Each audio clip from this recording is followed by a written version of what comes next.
Dr. Toby Joplin with the University of Tulsa and Joplin Consulting. He has been a loyal strategic member of the OBA for a number of years. And he's here to talk about what we call the experience in a sea of sameness. And you know, it's banking. We're all kind of alike, but we're also very different. And so we're going to focus on that this afternoon. So Dr. Joplin, thank you for being here. Thanks. Thanks, Janice, for that kind introduction. Thank you. You read that just the way I wrote it. I appreciate that. So thank you. In the next hour or so, we're going to talk about how you can create a customer experience that is so unique that your customers will never consider doing business with another bank. Because the one thing I've noticed as I work with different organizations and banks around the country is it's becoming increasingly difficult for our customers to differentiate between the products of our different competitors. In fact, I mentioned I work with a number of different banks, and when I go out and look at their websites and the websites of their competitors, other banks, I notice that our banks tend to offer a lot of the same products and services, right?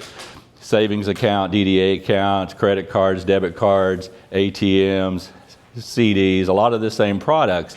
And you remember from your economics class, if you're offering the same products as most of your other competitors, that's known as a commodity. And if you're selling a commodity, you're competing on price. And so I'm going to explain some things you can do to differentiate the customer experience, because sometimes it's hard to differentiate the actual products because there's regulations and that type of thing. But there are a lot of things we can do to differentiate the customer experience. Because here's what I know. If I were to go out and talk to your prospective customer that you had 2 weeks after you talked to them, and you had explained all the benefits and features of your products and services, they would probably have a difficulty remembering those benefits and features. But what they won't forget is how you made them feel during your interaction with them. And so we're going to talk about some things that you can do to make them feel incredibly special. Now, whenever I speak to a group, I like to set expectations before I start. And to be honest, I like to set very modest expectations, which may surprise you. The reason I do that is so that when you leave here an hour or so from now, you'll say, you know what, that guy wasn't that bad. Dr. J, he was okay actually. That was actually pretty good, right? And I want to exceed your expectations. And what caused me to develop this mindset is a number of years ago, I developed the practice of whenever I travel out of town about once or twice a month to meet with clients and speak around the country. I started the practice of going to this chocolate shop close to our house and buying my wife a little box of really great chocolates, right? And whenever I leave town, I'll leave her chocolates somewhere around the house. Maybe one trip I'll leave them on the arm of her favorite chair in the living room. Maybe the next trip I'll leave them on the pillow on her bed. Maybe the next trip I'll leave the chocolates on her vanity in the bathroom, right? I don't hide the chocolates, I just leave them somewhere different each time. Now, let me ask you a question. This is the audience participation part of the show. Do you think after doing this for several years that I've created a certain expectation with my wife? Yeah, right? In fact, if I haven't been out of town for a while and she's craving chocolate, she'll say, hey, Tobe, don't you have some place you need to travel to, right? Right? And so it's just something I like to do to try to help my wife know that I'm thinking of her while I'm out of town. Well, a while back, I got to my destination out of town. I was like, oh, no, forgot to buy the chocolates. Do you think that's a potential problem? Even bigger than you think because of what I've done in the past. So my wife gets home that day, and she knows I'm out of town. She goes to her chair in the living room. Oh, no chocolates. Probably on the pillow in the bed. Goes to the bedroom, no chocolates. Obviously, they're on the vanity in the bathroom. Goes in there, no chocolates. Well, she's thinking, I know he's a pretty creative guy. He probably found someplace completely new to leave the chocolates. She goes on a 30-minute scavenger hunt looking for chocolates that do not exist. And so what I did in this instance is I took something that I was trying to do positive, nice for my wife, and created actually a negative event. And so that's why I've developed this philosophy of setting modest expectations. But today I'm going to do the complete opposite. I'm going to set very high expectations because here's what I know, because I've been doing this for a long time. If you will apply the things we talk about over the next hour or so, you can substantially impact your customers and your bank. You can make a huge difference. Now, Any of you from Oklahoma City? You're all from Oklahoma, I know. Who's this guy at the top of the screen? Mark Dagnall, right? Head coach of the Thunder. Thunder has had a good year last year, a good year this year. Tough night last night, but we'll be back. No worries about that. It's important for us to understand our responsibilities over the next hour. And so my role here today is a little bit like Coach Dagnall's, right? Even if you're not a Thunder fan, even if you're not a basketball fan, you can probably guess the answers to these questions, so please play along. I went back and checked the statistics this year for the Thunder. How many points do you think Mark Dagnall personally scored this year? None, right? Coach didn't score any points. How many rebounds did Coach pull down? None, right? His role is to create a plan that the players can execute to be successful. And that's what we're going to do today. I'm going to present a plan that you can go out to execute to be successful. Now, I want to tell you a little bit about my background. And I know what you're thinking. Dr. J, we don't really care what you've done in the past. We just hope you don't suck for the next 45 minutes or so, right? Right. Well, I think context is important. Let me explain why. I mentioned I travel around the country speaking and working with organizations around the country. Well, a while back, I got to my destination at the venue, and I saw one of these advertisements on the wall. You've seen them, right, in airports and hotels and this type of thing. An advertisement on the wall. This one's for a restaurant. And I said, oh, my gosh, that's Alicia. I know Alicia. I can't believe she's in this advertisement. And so I pull out my phone, and I think, I'm going to snap a little picture of the advertisement and send it to Alicia and go, hey, I saw your advertisement. So cool. Way to go. Congratulations. Does that seem like a reasonable thing to do? Well, I thought so. But the guys standing at the urinals next to me were a little uncomfortable with that. A little uncomfortable, right? So context matters. Context matters. So I want to provide just a little bit of context about my background. As Janice mentioned, I've been consulting with companies, helping companies create, improve, and execute their business strategies for 30 years. And I teach the Capstone Business Strategy class at the University of Tulsa. And it's been a really good fit. My students like it because it's not just theory, it's not academics for me. I can say, let me explain what I did last week when I was out at First Oklahoma Bank, or let me explain what I did when I was at Union State Bank last month, right? Or at Quick Trip Corporation, the different companies I work with. They like it because I have real world examples. My clients like it because I'm up to date on the latest research and best practices. The other thing you should know about me is I'm a huge basketball fan. If you haven't figured already from the basketball analogies, I'm a huge basketball fan.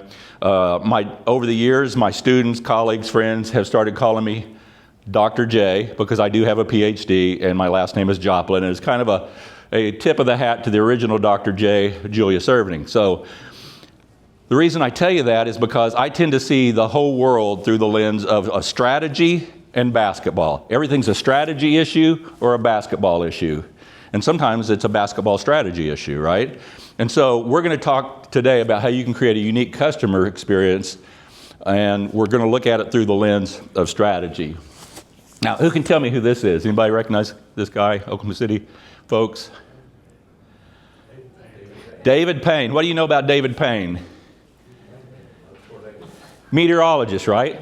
He's a meteorologist on the CBS affiliate in Oklahoma City. Have you ever noticed that meteorologists are always talking about the weather, but they never do anything about it? Right? And so I don't want you to be meteorologists regarding the things we're going to discuss today. I don't want you to leave here and just talk about the things that we cover. I want you to leave here and do something about it. Now, some of you are sitting out there thinking, Dr. J, that's interesting, but you know what? Our bank's been in business a long time. We're just fine. We're doing okay. Well, let me suggest to you that just because you've been okay in the past is no guarantee that you're going to be okay in the future. You know, when I was growing up in rural Oklahoma, my family bought everything at Sears. They bought my school clothes at Sears. We bought Christmas at Sears. My dad bought his Craftsman tools at Sears. At their peak, Sears had over 3,500 stores. I checked today on my way in, and there are 5 Sears stores less. 5. Howard Johnson's at one time was the largest restaurant chain in the United States. Most of you have never even heard of Howard Johnson. They had over 1,000 locations. They're completely out of business. See a couple of people in this room that remember that when we used to want to rent a movie, we would have to get in the car and go to a video store and rent the movie. So we might go to Blockbuster or a similar store. Blockbuster had over 9,000 locations, and now they have one left in the Pacific Northwest, and it's basically a museum to video stores. I tell you these stories just to remind you the things that made you successful in the past are no guarantee that you'll be successful in the future. We have to continually be getting better and changing the customer experience to be more personable, more specific than the competitors. Now, you're bankers, so I know that you've all seen this quote by Bill Gates that he made back in the 90s where he said, banking is necessary, but banks are not. And what he meant by that is there are a lot of non-banking organizations that are offering financial services that we used to consider the domain of banks, right? Different types of payment, digital wallets, buy now, pay later programs, micro investment and lending programs, that type of thing. Banks have a lot of competitors than just other banks. I like this quote by Peter Drucker. Some of you know Peter Drucker was a management guru, passed away a few years ago. He said the best way to predict the future is to create it. And I know that sounds presumptuous because you're sitting there thinking, Dr. J, we don't control the interest rates, we don't control the economy, we don't control some of those crazy decisions being made in Washington and even some right down the road here in Oklahoma City. But we have a lot more agency over the things going on around us than we realize. We have influence over a lot of those things.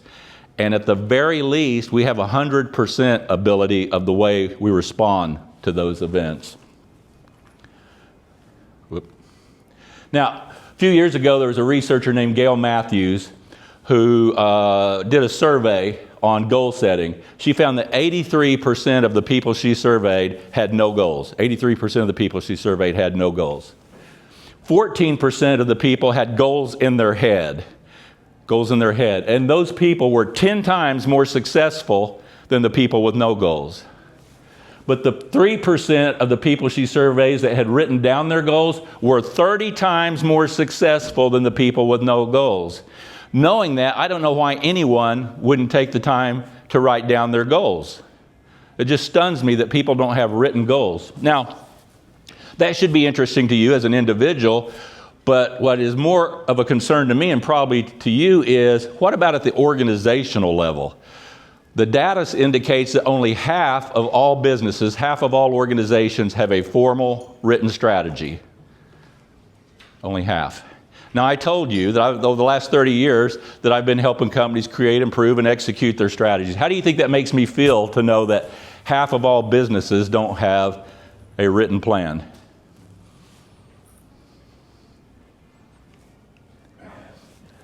You know, that's what my first inclination would be bad. I'm a little bit like the shoe salesman, right? His shoe salesman, his company sent him to a third world country to sell shoes. His predecessor had just gotten back from this third world country and said, nobody in that country wears shoes, there's no opportunity. Well, the second salesperson gets there and he finds the same thing. He says, nobody in this country wears shoes. Unlimited opportunity. Send me all the shoes you have in inventory. I'm kind of excited that half the companies out there don't already have a written plan because I can help them with that. Now, if you've been a part of different organizations, you've probably been exposed to a number of different methodologies or processes for creating a strategy.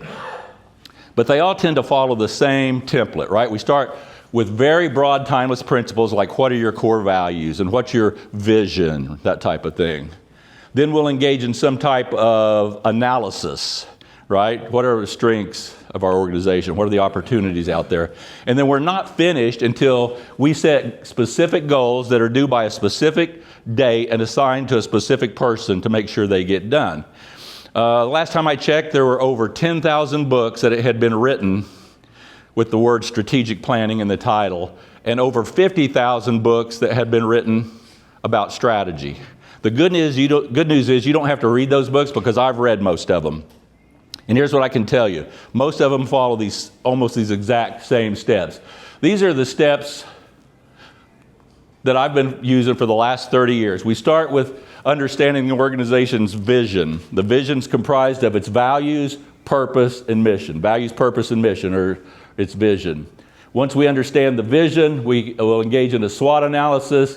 Once we understand the strengths and weaknesses, we can develop a strategy that leverages our strengths, takes advantage of the opportunities, moves us closer to fulfilling our mission. Then we'll set certain goals or objectives, right? Certain goals or objectives. And then action plans. We create action plans that if we successfully complete those action plans will almost inevitably result in the successful completion or attainment of our objectives. Finally, we'll create some type of methodology for keeping track of our progress, for keeping score, and then we communicate that to the stakeholders. I've been using this for 30 years, and it just works. Now, none of us hit 100% of our goals. None of us are batting 1,000. But if you follow these steps with great discipline, you will be more successful than if you're out there just kind of winging it, getting up every day. And, you know, like when you played football in the street and you said, hey, everybody go out and I'll hit whoever's open. Some businesses are operating like that. Everybody just go out and do the best you can. That's a bad management philosophy. Now, in recent years, there have been a few authors that came out with a brand new way to approach strategy. Completely new way. Some of you are probably using some of these methodologies. One is the Entrepreneurial Operating System by Gino Wickman. He wrote a book called Traction that describes it. But here's what I found. Same steps with new terms, right? It's the same methodology. Instead of having a vision, he talks about the Vision Traction Organizer. Wickman uses 8 different terms to describe the SWOT analysis. Instead of objectives, he calls those rocks, right? Rocks. Not the most descriptive term. Instead of having a measurement system, communication plan, he calls that a scorecard in a level 10 meeting. It's old wine in new wineskin. Same steps, right? One of the companies I work with, you may have heard of, is called Quick Trip Corporation. Quick Trip Corporation likes playing to win. In Playing to Win, Lafley and Martin ask, what is our winning aspiration? They're just talking about what's the vision of the organization. They ask the questions, where will we play and how will we win? That's just identifying your strengths and weaknesses and creating a strategy. Again, new terms, new phraseology, but the same steps. So 90% of all the different systems out there follow these same steps. I want to spend just a minute talking about vision because it's really important. Whenever I talk to an organization or a prospective organization, a lot of times by the time they engage me, they're ready to make some stinking decisions, right? They're like, let's get going here. With a lot of type A personalities. Some of you are probably type A personalities. Like, Dr. J, enough with this soft, touchy-feely stuff. Let's get down to making some decisions. But let me explain why the vision is so important. It's the foundation of the strategy. First of all, you need to understand the core values of the organization. The core values, you know this, just 3 to 6 guiding principles that before you would consciously violate those, you'd consider walking away from a great opportunity. We don't so much decide on our values as we discover them. It's like they're written on our DNA. We're like, oh, yeah, that's so who we are, right? And typically our values never change. I'm always a little suspect if I talk to an organization and every 5 years they're changing their core values, right? A level up from the values is the organization's purpose. Our purpose is like our North Star or our compass, right? We're always pursuing it, we're always chasing it, but we never completely fulfill our purpose as long as the organization's in existence. A level up from that, the third level, is the mission. A mission is like a big, hairy, audacious goal, right?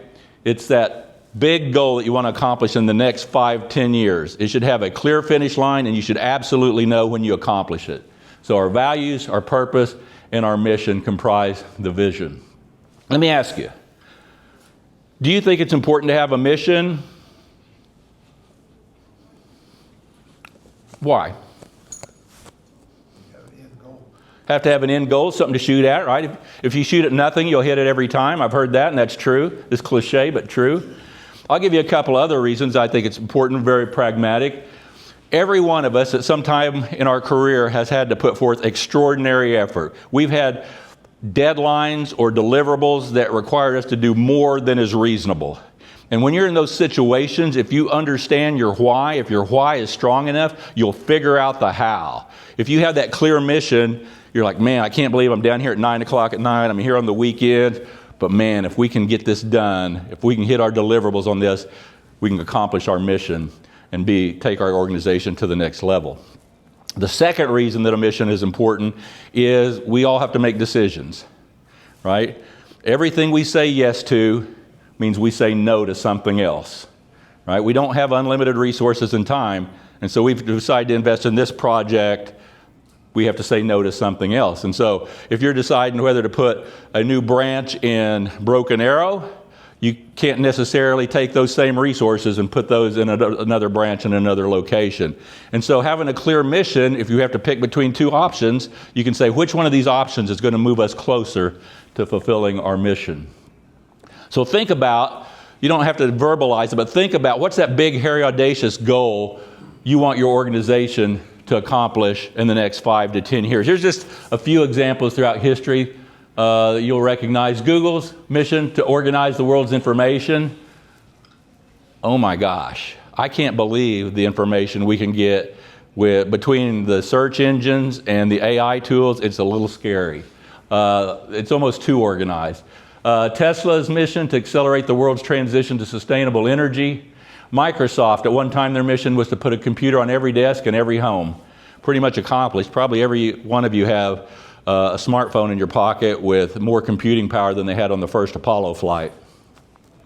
Now, we talk about vision. Let me tell you a little story here to illustrate why this is so important. A guy is walking down the street past this huge construction site, and he passed by the first construction worker and he says, "What is it you're doing here?" And the guy says, "Laying bricks," right? So he walks a little further down the street, sees another construction worker. He says, "What is it you're doing here?" And the guy looks at him and goes, "Dude, I'm laying bricks," right? Finally gets down to the end of the construction site, all the way at the end of the block, asks the third construction worker, says, "What is it you're doing here?" And the third construction worker gets up, dusts himself off, looks up at the building and says, "I'm building a cathedral." If you have vision, you're a cathedral builder. If your employees don't have vision, they're just laying bricks. It's just a transaction. I hope that your organizations, your banks, are full of cathedral builders, that they understand that our banks are so important to help the businesses and individuals in our communities reach their goals, that there is a very noble purpose for the bank. And I hope that your employees share that vision with you. Let me give you a couple examples of organizations where I think the employees didn't share the vision.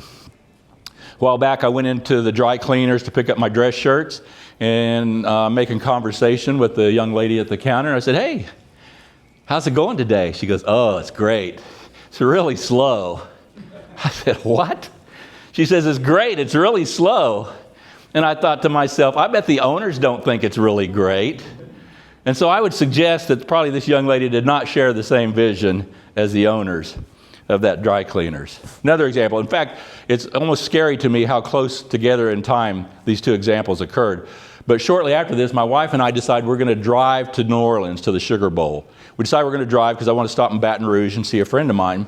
And so on the way out of town, I think, I'm going to stop at this drive-through coffee place kind of close to our house, and I'm going to have them fill my thermos with coffee. I've got this thermos I got at Bass Pro that'll keep coffee hot for like 4 days. It's amazing. I love this thermos, right? And so I pull up to the drive-up window at the coffee place, and I say, "Hey, what would you charge me to fill my thermos with coffee?" And the young man at the window says, "I'm sorry, I can't sell you a thermos of coffee." I was thinking, you have coffee, I have a thermos.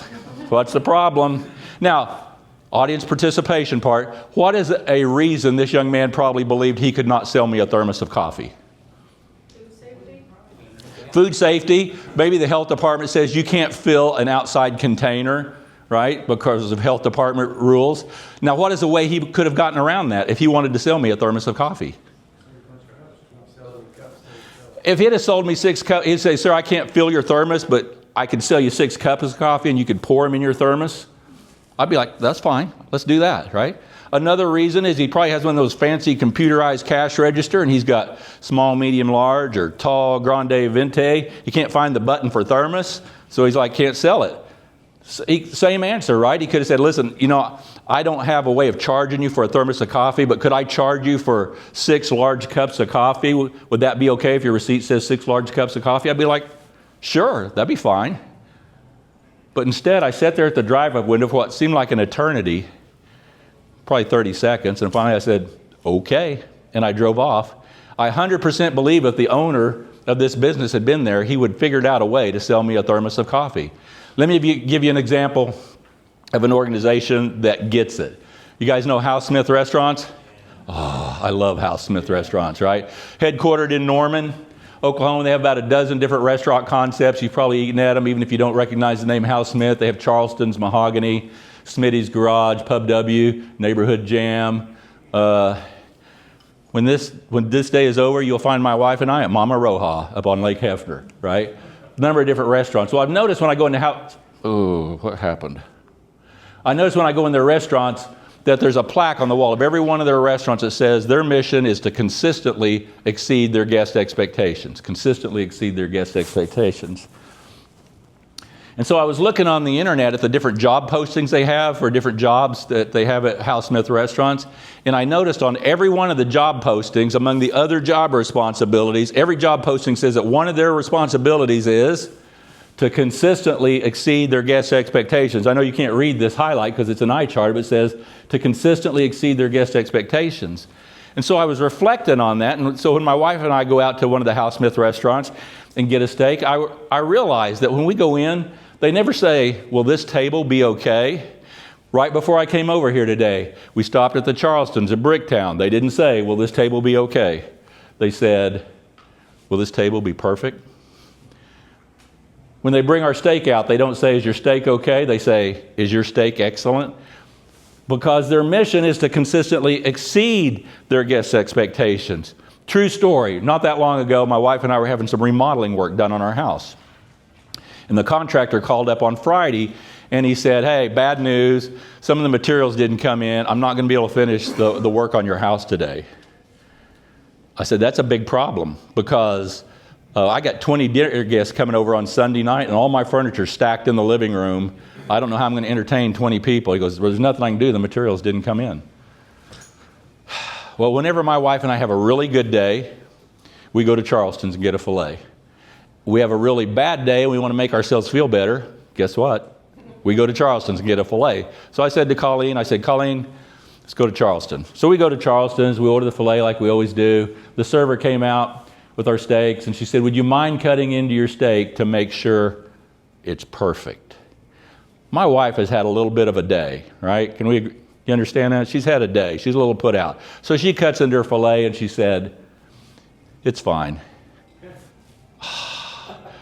The server steps back and said, I'm so sorry. Fine's not good enough at Charleston's. Would you like us to remake your meal? As someone who studies management and strategy and how we can create a sustainable competitive advantage by differentiating our customer experience, I wanted to hug the server, but instead I just applauded. I was like, oh my gosh, right? Because their employees understand their mission is to consistently exceed their guests' expectations. Fine's not good enough. So I think you understand the importance of vision. I can't overemphasize how important that is. So once we understand the vision, we can do a SWOT analysis. Someone tell me what a SWOT analysis is for the people in the room that may not know what that is. So we're going to analyze the organization's strengths and weaknesses, opportunities and threats. I always push my organizations to say, do you have any objective proof of that? And the reason I do that is when I meet with organizations, every organization that I've ever met has said this. I say, tell me about the strengths of your organization. And every organization, every time has said, well, one of the strengths of our organization is our people, our employees. And I'm like, okay, maybe. But did you know every organization I talk to says that, and it's statistically impossible for every company to have above average employees? Where are all the idiots working? Maybe the companies that hire idiots don't engage in strategic planning. I don't know, right? But we'll conduct a SWOT analysis. Now, who can tell me who this is? Shaquille O'Neal. What do you know about Shaquille O'Neal? Just got his degree. Just got his degree? Absolutely true. Very timely, but not what I'm looking for. What else do you know about Shaquille O'Neal? Terrible free throw shooter. Say that again. Terrible free throw shooter. Terrible free throw shooter. The best way to defend Shaq is hack a Shaq. Right? He played in the NBA for 19 years, almost 2 decades. He made the NBA All-Star team 15 years. He won 4 NBA titles. He was NBA MVP multiple times. Can we agree that Shaquille O'Neal was a great athlete? He made millions of dollars for almost 2 decades playing basketball. Can we agree he was a great athlete? I would argue he would be a terrible jockey. right? He's a terrible jockey. It doesn't matter how much he practices. It doesn't matter how much his mama says, Shaq, you just keep working on it. You'll win the Kentucky Derby. No, he won't. He's 7'1", and his playing weight was 324 pounds. He's never going to win the Kentucky Derby. Shaq understood his strengths, and he played to his strengths. The best thing he could do is play with his back to the goal and then turn around and stick his arm in the rim up to the elbow, right? Shaq understood his strengths and he played to those. We need to do the same thing.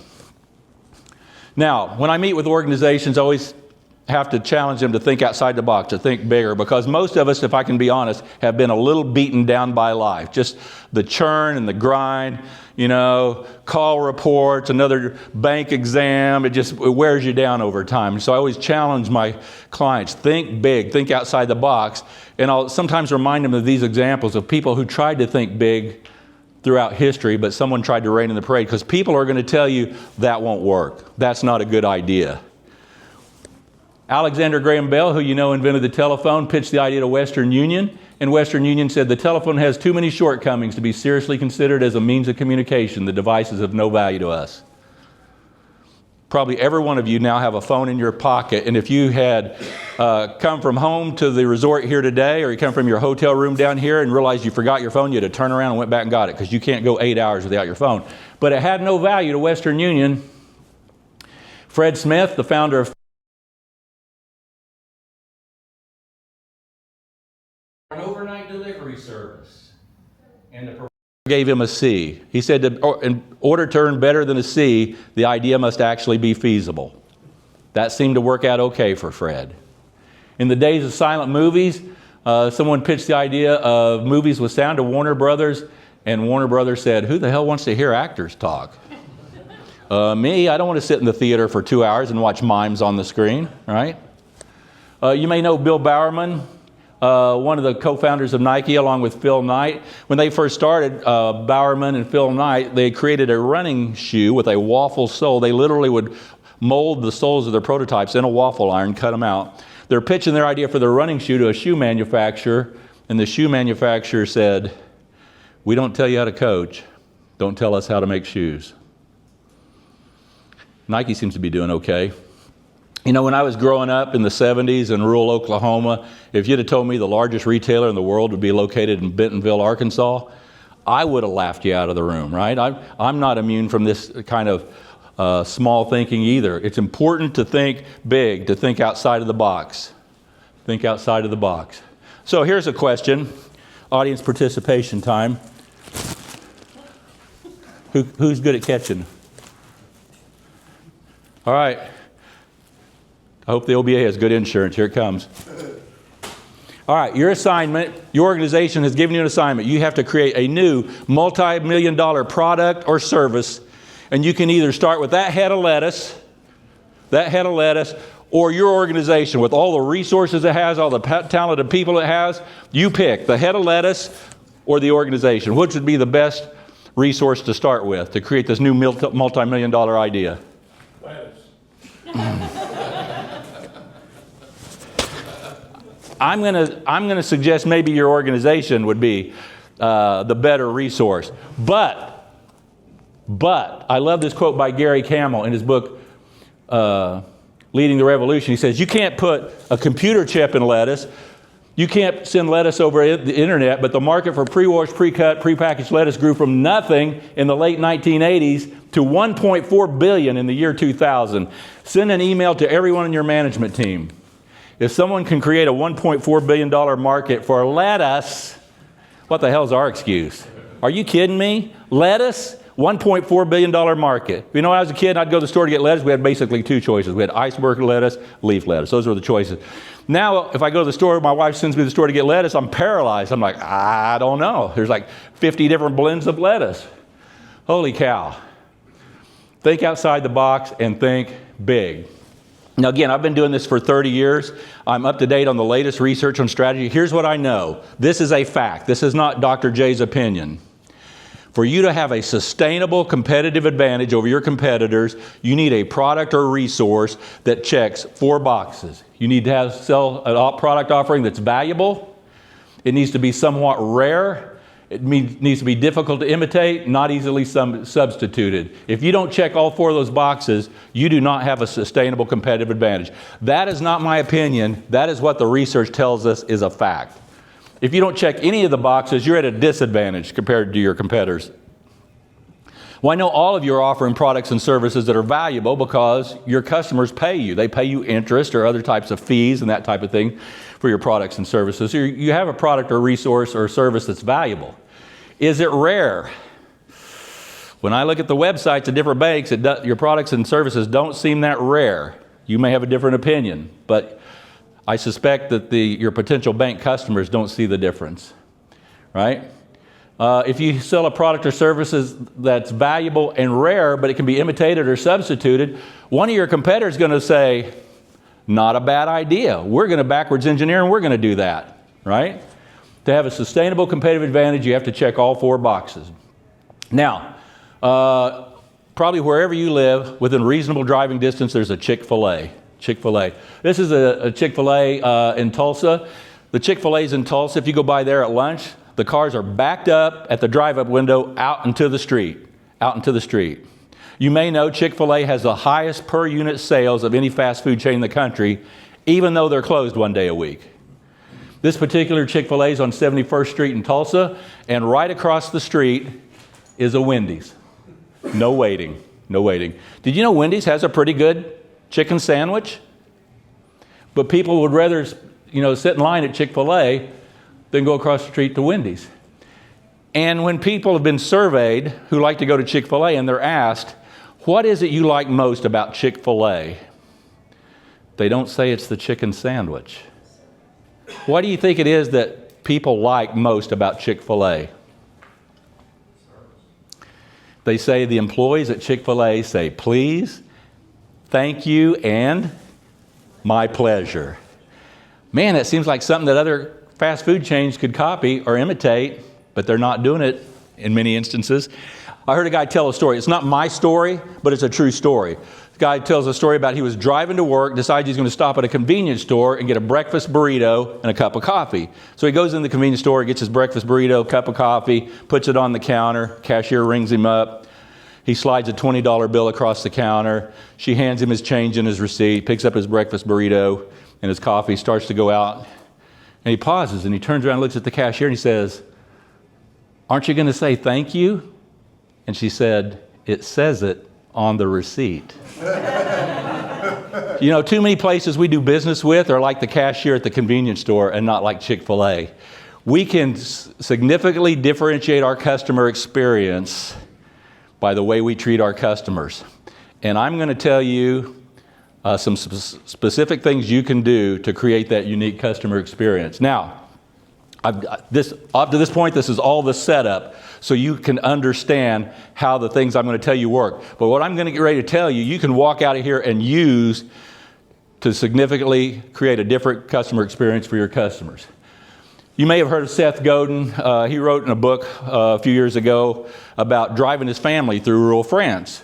And they're from New York City. They're city folks. They're driving through rural France and they see some, oh my gosh, cows. Oh, wow. Right? Now, we're from Oklahoma. We're not that amazed if we're driving down the road and see some cows. But they're from New York City, and so cows were a novelty. And so they're driving down the road, and every time they see a herd of cows, they were amazed for about 30 minutes. And then the novelty wore off, and they're like, cows. And Seth goes on to write in his book, he says, now, if we had seen a purple cow, that would have been amazing. That would have been stunning, right? And the point he makes is, as businesses, as organizations, we need to create a product or service, an experience that is so unique, it's a purple cow that your customers can't quit talking about it. They're like, oh my gosh, that's amazing. Godin says, being very good isn't enough anymore. You have to be remarkable. That is, your customers can't stop remarking about it. So I read this and I heard this. I'm like, that's pretty insightful. That's good. How might we do this? How might we do this? And then I ran across a book by Chip and Dan Heath called The Power of Moments. In their book, they talk about the different moments in our life are not all equal. You know this, right? There are certain events in our life that are more elevated than others. And the most memorable events in our life tend to be beginnings, endings, peaks, and valleys. Beginnings, endings, peaks, and valleys. So the question for you is, how can you create a Purple Cow experience for your customers by identifying the beginnings, endings, peaks, and valleys and making those so special that your customers will never forget them? Let's look at some examples. So I want you to think about this. You've all got customers, right? Even if you are in a customer-facing position, you have internal customers. You can use these same principles inside the organization. What are the beginning, endings, peaks, and valleys in the lives of your customers that you can enhance to make more powerful and create your own Purple Cow experience?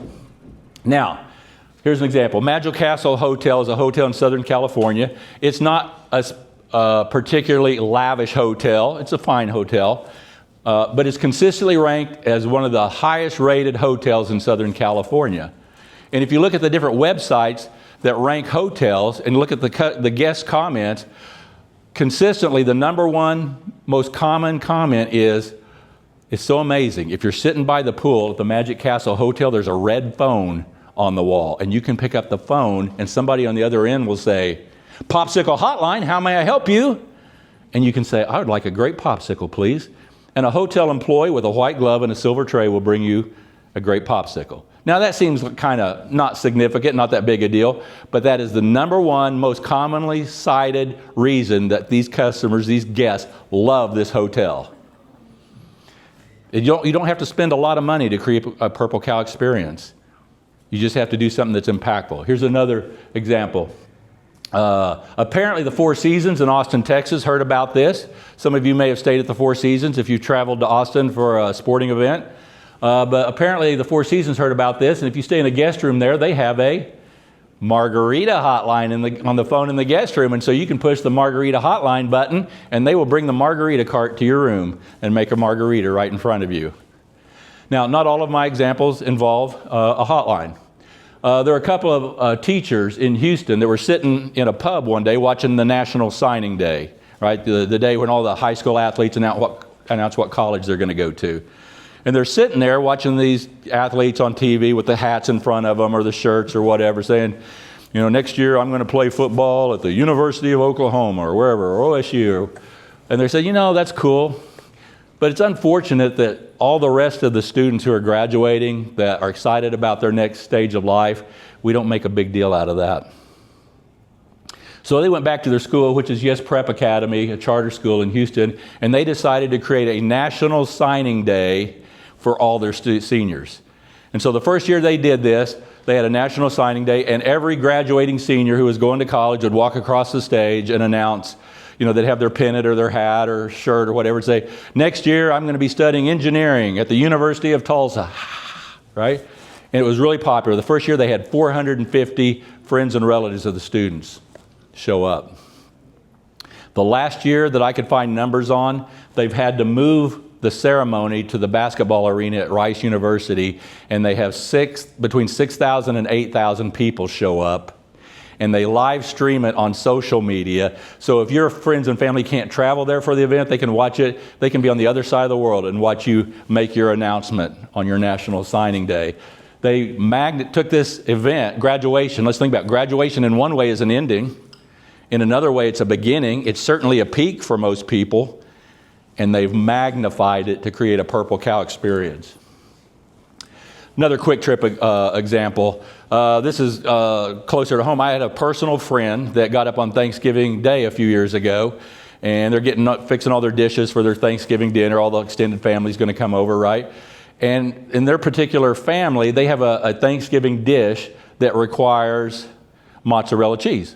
And so my friend gets up and they realize, oh no, we don't have any mozzarella cheese. Well, the problem is on Thanksgiving morning, not a lot of grocery stores open. Not a lot of grocery stores open. So he's driving around town. He finally stops in desperation at a Quick Trip. And he goes in and goes, "I know this is a long shot, but do you guys sell mozzarella cheese?" And the clerk said, "No, I'm sorry, we don't sell mozzarella cheese, but we make pizzas in the back. I'll just give you a cup of cheese. Would 16 ounces be enough?" He's like, "Yeah, that'd be awesome." And so my friend now is not just a fan of Quick Trip, he's an evangelist. Because this clerk, unlike the guy at the drive-through coffee place I went to, thought outside the box and said, "How can I solve this customer's problem?" He wasn't worried about making a couple of bucks on him. He wasn't worried about making a couple bucks on him. He just solved his problem. Created a purple cow experience that my friend will never forget. You guys know the Savannah Bananas? So if you're familiar with the Savannah Bananas, you're probably mostly familiar because of their on-the-field antics, right? The show. They do a lot of things off the field to enhance the customer experience that you're probably not aware of. In the past, years ago, they used to call every customer, every fan that would buy tickets online, they would call them and thank them and say, hey, I noticed you bought some tickets for the game next week. Just wanted to say thanks. Hope you have a great time at the game. Easy, right? Well, a couple of years ago, an intern named Barry was calling through the list, and he noticed on his list he had some fans that had bought 9 tickets to the game. And that's not unusual now because they've gotten so big. In fact, they have a waiting list of 4.2 million people waiting to get in the lottery for tickets to the game. They have a waiting list of 14,000 people that want to work for them. But back then, 9 tickets was a big deal. So he calls this fan up and he goes, hey, sir, I noticed you bought 9 tickets to the game next week. I just wanted to thank you. Hope you guys have a great time at the game. And the guy on the phone goes, yeah, that's true. That's right. We bought 9 tickets. We have 7 kids, but unfortunately, my wife tragically passed away last week. And so, under the circumstances, we're not going to be able to come to the game. I hope you understand. I'm sorry. And Barry said, wow, that is so bad. That's so horrible. I'm so sorry. There's nothing I can say or do to remove that pain. But would you consider coming to the game and letting us try to make this an event for your kids that would, for just 2 hours maybe, give them a little relief from the pain they're feeling? And the guy says, well, okay, we'll come to the game. He said, all right, be at the gate 30 minutes before it opens. They get there 30 minutes early. Barry lets them in the gate before any of the other fans. And he takes them down, gives them front row seats, loads them down with merchandise. Throughout the 2 hours of the game, if you're familiar with the Savannah Bananas, they have a 2-hour time limit on games. Throughout the 2 hours of the game, players would come up and sit with the family and just talk to them, answer questions about the team, about the rules of the game. Banana ball has 11 rather unique rules that are different from regular baseball. Answer questions, and they were just, for 2 hours, were just human beings to this family. And after the game, the dad said to this intern, he said, Barry, thank you so much for convincing us to come to this game. Those tickets that my wife bought, those were the last and best gift she ever gave us, and we would have missed that if you hadn't convinced us to come to the game. Not only did he convince them to come to the game, but he magnified that because they were going through a valley. Remember one of the most memorable events? Beginnings, endings, peaks, and valleys. It was a valley. Couldn't take away the pain, but for 2 hours, the pain was a little bit more bearable. Sidebar, trivia has nothing to do with what I'm telling you here today. Last week, the Savannah Bananas have 6 teams now. Last week, 2 teams were in Tulsa. One of my former students works for the Savannah Bananas, travels around with them. We're sitting there in the 7th inning, true story. We're sitting there in the 7th inning. I look up and there's my student, Hannah. She's like, you want to go on the field? I'm like, oh yeah, this is happening. She goes, I had my grandkids with me. So I got my grandkids, we went on the field and we line danced with the teams on the field during the game. You can find it on YouTube. You may want to take some anti-nausea medicine before you watch me dance, but they do that. That's part of every night, every game, the Savannah Bananas try 10 to 12 things they've never done before, knowing that most of them will fail. The 2 or 3 that work, they keep doing, and the rest they discard, and they try 10 or 12 new things the next night. You may know this story. This couple's actually from Oklahoma City. A few years ago, right after COVID, they decided they're going to fly to Vegas and get married at a wedding chapel in Vegas. And so, if you've flown from Tulsa, Oklahoma City, you're not flying anywhere without going through a hub. So they fly to Dallas, get to DFW, and American Airlines cancels their connecting flight. So they're stuck in DFW. They can't find another flight. They're going to miss their appointment at the wedding chapel. A wedding should be a beginning. It should be a peak, and it's getting ready to be a valley because they're going to miss their appointment. So they're standing there at the gate at DFW Airport. There's a 3rd traveler there with them who's supposed to be on the same flight that was canceled. They're trying to figure out what to do, and they realize Southwest Airlines has a flight leaving in 50 minutes from Love Field. Under the best of circumstances, it's a 25-minute drive from DFW to Love Field. So they grab an Uber, the three of them, and they race across the Metroplex to Love Field. They're running through the airport, running through Love Field, through the airport, her in her wedding gown, him in his suit, this third guy kind of trailing behind. They get to the plane, to the gate. They're just about to close the door. They're all out of breath. They're in their wedding apparel. And the flight attendant's like, you know, this is something we don't see every day, people in wedding dress running through the airport. They explain, well, we're trying to get to Vegas. We have an appointment at a wedding chapel. But even now, I don't know if we're going to make it. And so, kind of half jokingly, the flight attendant says, you ought to get married at 30,000 feet. The other guy that had shared the Uber with them was an ordained minister. He says, I can perform this ceremony for you. So they got married somewhere between Dallas and Vegas at 30,000 feet. I know you can't really see this, but they streamed toilet paper the length of the plane, right? The length of the plane. As the bride walked down the aisle, as she passed each row, the other travelers would turn on their call light to illuminate as she walked by. Someone's playing the wedding march on their phone or tablet, right? There was a professional photographer on the flight who took pictures. Someone had a sack of powdered donuts they used for wedding cake. They passed around a spiral notebook for the guest list, and all the passengers signed it. Now, if their flight hadn't been canceled and they'd been to Vegas, probably a small number of friends and family would have known about their wedding, and it would have been nice. The fact that their flight was canceled, it could have been a huge valley, a huge negative. But this flight attendant at Southwest, who was thinking outside the box, realized they could make this event special. And they created a Purple Cow experience by taking this beginning and ending, or beginning and peak, and magnifying it in such a way that this couple will never forget it. This story was picked up by over 50 news outlets and broadcast around the world. So millions and millions of people heard this story who never would have heard it. Purple Cow experience. It didn't require much extra energy or finances or resources. You have things you can do for your customers to create these Purple Cow experiences. Now, I'm going to tell you what you already know. Our banker has a ringside seat for the most important events in our lives. When I was growing up in Owasso, Oklahoma, when it was more like Mayberry than it is today, I was in grade school. My mom took me in to open my passbook savings account, First Bank of Owasso, right? Went in there, opened, probably put $10 in it. That was a big deal to me back then.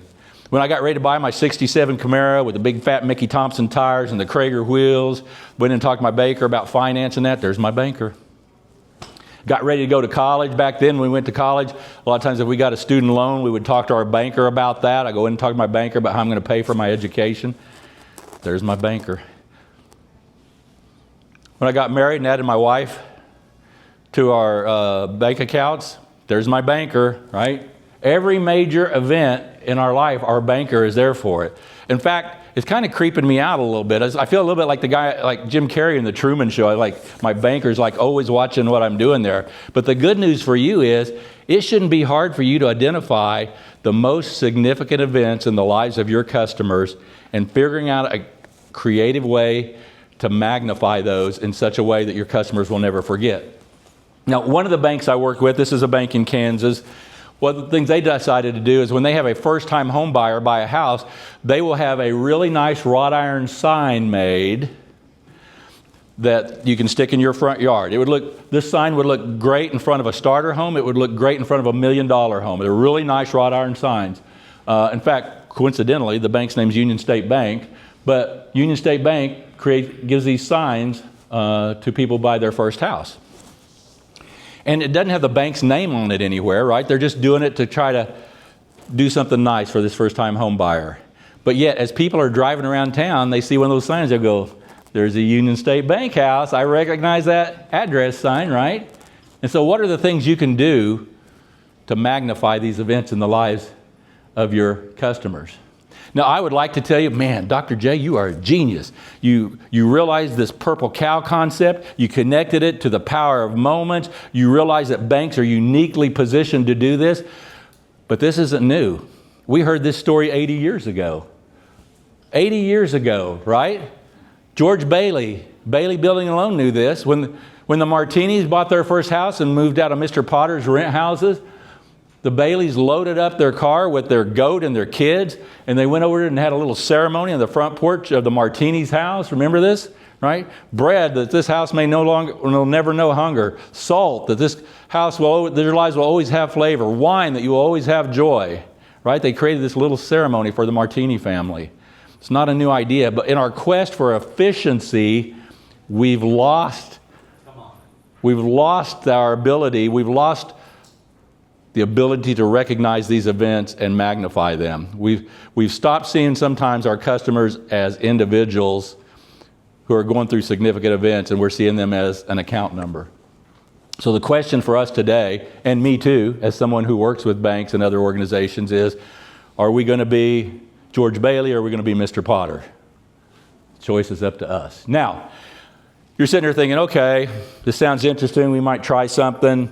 How do I recognize if I've created an event for a customer? How do I know that it's risen to the level of a purple cow experience?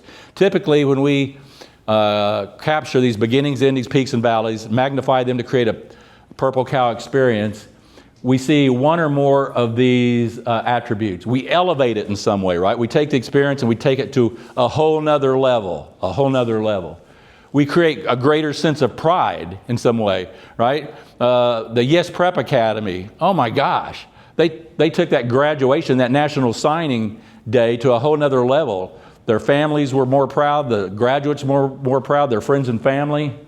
It will create some new insight. You may have some bank customer that has capabilities above what they even realize, but you see it, you see their potential, and by creating this purple cow experience, by leveraging the power of moments, you'll give them greater insights into their own capabilities. And third or fourth is it creates deeper connections. I can promise you, when Barry created that purple cow experience for that family who had lost their mom, they have a deep connection now with the Savannah Bananas. In fact, I saw an interview with the owner of the Savannah Bananas, Jesse Cole, and he talks about those people, that family has come back year after year after year after games, and they're like part of the Bananas family now because of that one thing they did for that family. Now, some of you are thinking, well, Dr. J, we tried something similar to this in 1980 and it didn't really work out. Well, most of the things we tried the first time we're not successful at, right? Probably when you first started learning to walk, you face planted a few times, right? But you didn't give up, you kept trying. That's the whole idea behind strength training, is you lift to the point of failure. Maybe you only get 7 reps this time. And then tomorrow you lift again and maybe you get 8 or 9. Failure is a normal part of progress, Did I mention I'm kind of a basketball guy? So, SGA, Shai Gilgeous-Alexander, 2-time MVP of the NBA, averaging over 30 points a game. Again, tough night last night, but they'll be fine. I'm not worried about it. Averaging over 30 points a game, 2-time MVP, great basketball player. His first year in the league with the Clippers, he just barely averaged double figures, was not spectacular. Something you don't know about SGA, I'm willing to bet, you probably heard a similar story about Michael Jordan, but when SGA was in 9th grade, he tried out for the junior varsity basketball team at his school and didn't make it. He wasn't good enough for the JV basketball team at his high school, but he's good enough to be the 2-time MVP in the NBA. He didn't give up. You've got to keep iterating. Now, what happens when you heat water to 210 degrees? Gets hot, but not much, right? Not much. But if you increase the temperature just 1% more to 212, it boils. Some of you are so close to having your breakthrough moment in terms of a purple cow experience by leveraging the power moment. You're so close, you just need to push through, keep iterating, keep working on it, fine-tuning it. You're almost there. You have to keep pressing on. And so you've seen this model before, the KISS model. It's important to keep iterating. Try some things. The things that work, you keep doing, obviously, right? Some things are going to work okay, but not spectacular. Think about how can we improve that? Okay, it was pretty good, but not great. How do we improve that? The stuff that just absolutely isn't going to work, you stop doing. It's not rocket science, but then you try some new things, right? Keep iterating, keep trying, keep getting better. Like the Savannah Bananas. You don't have to try 10 new things every day like they do, but try a few, keep iterating. Now, some of you are saying, well, Dr. J, it's all well and good, but, we're a relationship bank. Our bank's all about relationships. And so, in fact, we've got Biff Banker working at our bank, and our customers love Biff. They'll come in and sit for 15 minutes in the lobby to wait to talk to Biff rather than talk to someone else who would help them. We're a relationship bank. I know all of you that relationships are important to all of your organizations, but that being a relationship bank is a little bit like the organizations that I ask, what's their strongest asset, right? All banks are relationship banks. And so my question then is, if your bank is all about relationships and it's all because of Biff Banker, what happens when Biff goes to another bank and he takes all his relationships with him? Chances are Biff has probably been doing some of these things that would qualify as a Purple Cow experiences. He's made his customers feel special and valued in some way, but you haven't codified it across the bank. And so he's taken those relationships with him when he moves. And so you need to take the things that he was doing, these Purple Cow experiences, by leveraging the power of moments, and make them a part of your normal operating procedures. So your customers don't love Biff Banker, they love your bank, right? And so the different loan officers, the different account officers and that type of thing are more interchangeable because the things you're doing are not unique to a single employee. Who knows who this is? Dr. Phil. Do you know Dr. Phil's from Bonita, Oklahoma? Do you know he played a little football at the University of Tulsa, Rain Cane, right? Before he moved to Texas, he played football at TU. Dr. Phil, a few years ago, said, he challenged us, in your mind, think of a person of organization that you admire or envy. I'd like you to do that now. Think in your mind, who's that person or organization that you admire or you envy? And then he went on to say, the difference between you and that person or that company is you settled. Ouch. That hits a little close to home, even for me. And so are you going to settle and continue? I mean, listen, you're doing okay, right? You wouldn't be here. You're doing all right. But you got a whole nother gear. You got a whole nother level you could be operating at if you don't settle. Now, a few years later, Megan Kelly, you may know Megan Kelly, she's a journalist. She heard this quote and she decided she was going to settle for more. She was an attorney, decided she wanted to be a journalist, and so she decided in her mind she was going to settle for more. In fact, she wrote a book by the same name, Settle for More. Now, whether you like her politics or hate her politics is not the point here. The point is, she heard this and she took the challenge and said, game on. I'm going to go for the journalism thing. And again, whether you like her politics or not, she's doing okay. She's going to be able to pay the rent this month. Now, you may be thinking, Dr. J, you talk a good show, but what are you actually doing for your clients, for your students in your life? What are you doing to create these Purple Cow experiences? Well, I told you, I teach the Capstone Business Strategy class at the University of Tulsa. As part of that course, throughout the semester, we'll analyze 6 or 8 different companies' strategies. And we'll talk about what has made them successful and how they could have performed maybe at a higher level. And one of the organizations we analyze their strategy is the Savannah Bananas, because I do have a former student that works there. I get to see behind the scenes a little bit. And so one of the things we talk about when we discuss the bananas is, here's what we know about the Savannah Bananas. Their employees work very hard, very hard. I know this because I have a former student working there.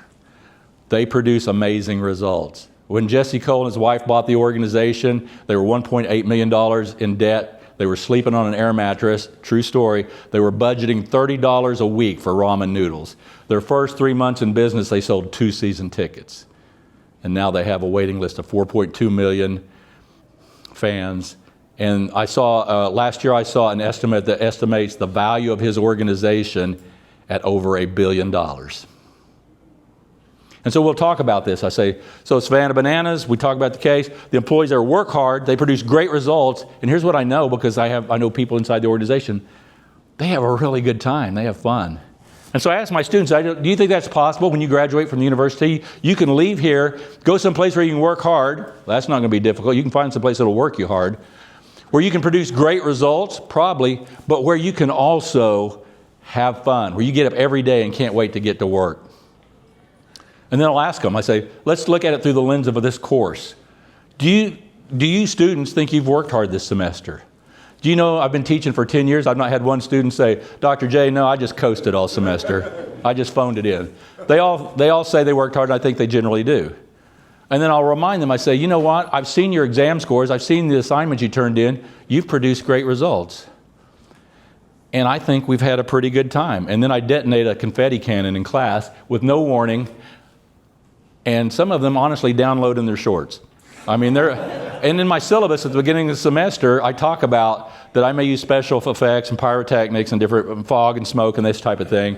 But they get the confetti cannon, and in the anonymous course evaluations in the semester, they always talk about, I can't believe he detonated that confetti cannon in class.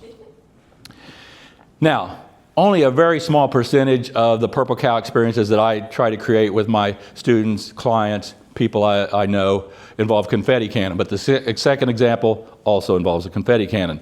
So a while back, I drove up to Leavenworth, Kansas to meet with a savings and loan, a prospective client in Leavenworth, Kansas, about me helping them with their strategy.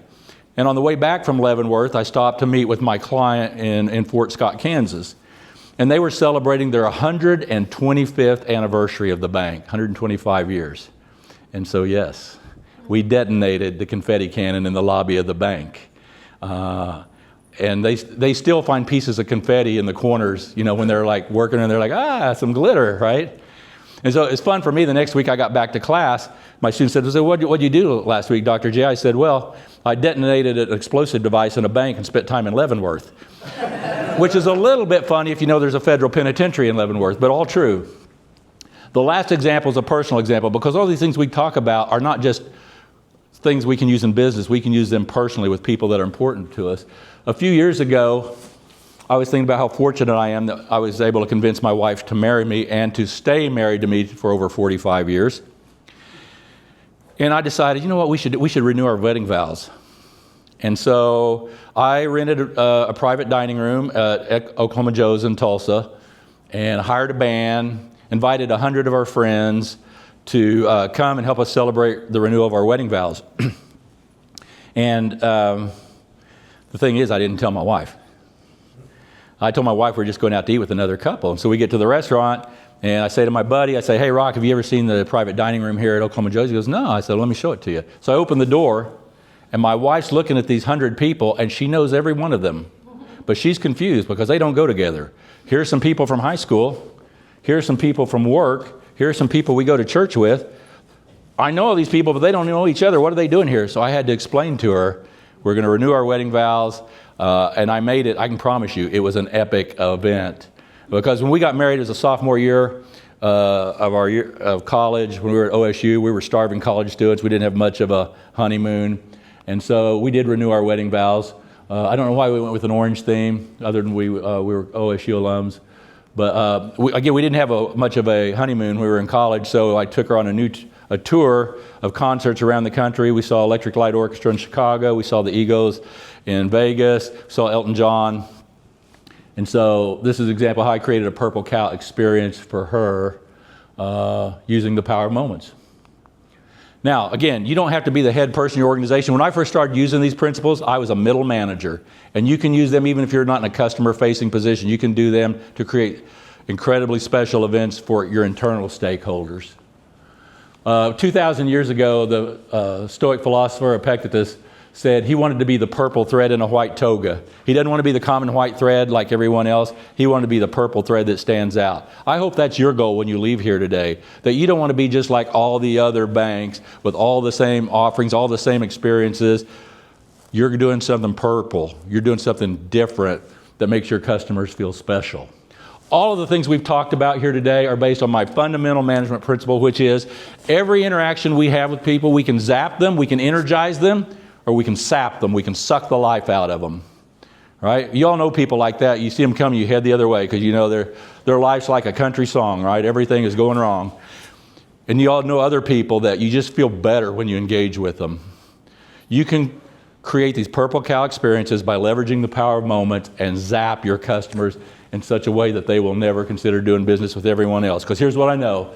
Purple Cow experiences are the antidote for average, they're the cure for complacency, and the medicine for mediocrity. Now, probably none of you are so excited about what you've heard here today that you can go out and get a Purple Cow tattooed on your chest or your arm. but I hope you'll leave here today and apply some of the things we've talked about. If you're thinking, okay, I'm interested, but I don't really know what to do, if you'll scan this QR code, and you should be able to do it from your handout if you want, scan the QR code and let me know you'd like a list. I will send you a list of potential Purple Cow experiences specifically for banks. I will send that to you. No obligation. I will send that to you. We just don't have time for me to cover a lot of those today. And so your mission, if you should choose to accept it, create Purple Cow experiences for your customers by leveraging the power of moments and make those events epic. Any questions? Yes? Do you have a strategy for how to cover women young? I don't know that is one that I would like to announce, but what I have found when I'm playing, and I'm a basketball guy, I take a basketball with me everywhere I go to class. In fact, Coach Conkle, if you're a TU person, you know Coach Conkle. He brought in a 6'11" recruit a couple of weeks ago. I helped close the deal on. And they said, hey, can you come talk to this guy? I said, yeah. They said, well, go get your basketball. I told him, you'll take your basketball everywhere you go. My basketball's in my truck. You want to shoot some baskets. So I have an opinion. And that is when I'm playing a superior player, I'm going to rough him up a little bit. I get 5 fouls for a reason. I'm going to use them all. And if I use all of mine, I'm going to rotate someone else in. I don't want to play dirty. I don't want to hurt someone. But I would get into him a little bit. You know, he hit that three-pointer from downtown, but there was no defender within 10 feet. You got to... Because he thinks that 7 whatever guy's going to... Yeah, you would think, but he can shoot. And he probably wouldn't, you know, if he shot that 10 times, he might make it 3 times, but he only needed to make it once. So anyway, great question. Great question. I love the basketball questions, but I would get physical. Not dirty. I don't ever want to hurt someone, but I would make it uncomfortable. Other questions? What number was Dr. J? 9? 6. 6. Oh, I had it upside down. Great question. Great question. Yes? Did you leave chocolate for your wife for this trip?